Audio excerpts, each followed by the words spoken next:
Good morning, everyone, and welcome to a new edition of Blue Devil Sports. I'll provide score stats and facts about the sports programs here at Marietta High School. I'm your junior reporter, Jaylan Scott, and walking up to make the first serve is varsity volleyball, who had a 7-game losing streak that I mentioned last week, just recently was broken in extremely convincing fashion. 3 back-to-back wins and 1 loss effectively ended the slump that the volleyball girls faced through August and some of September. Just this past week, losses were handed out to Lee County and Appalachia, while we took 1 against North Cobb.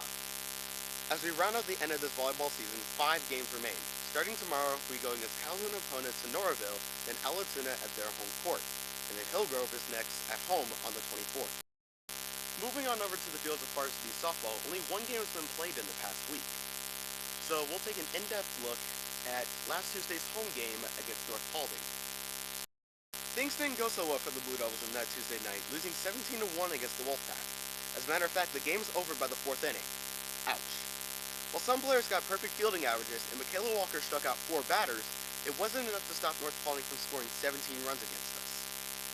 Instead of only having 1 game in a week, we get 3 games this week, starting off against Alatuna on their field tonight, Harrison at our field tomorrow night, and rounding it off with the Thursday night matchup against North Cobb on our field. And finally, we end this segment with varsity football. If you went to the game last night, you already know what went down. For those who didn't, here's as detailed as I could possibly get. Coming into this game, Marietta sat undefeated while McEachern took 2 losses to start off their season.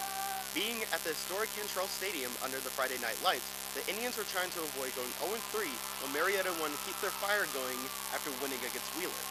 Christian Mathis nabbed 2 receiving touchdowns from sophomore quarterback Jalen Woods in the 4th quarter, but the result of this game is a loss for Marietta, with the final score being 49-28. While McEachern gets their first win of the season, the Blue Devils are going to take a road trip down south for the upcoming game against Camden County this Friday at 7:30 p.m. If you're willing to take the 5 to 6 hour drive down there, we'll see you at kickoff. And it seems like my time for Blue Devil Sports is right about up. Let's head over to Bowman with the new edition of Teachers Being People, but with an Hispanic heritage flair to it.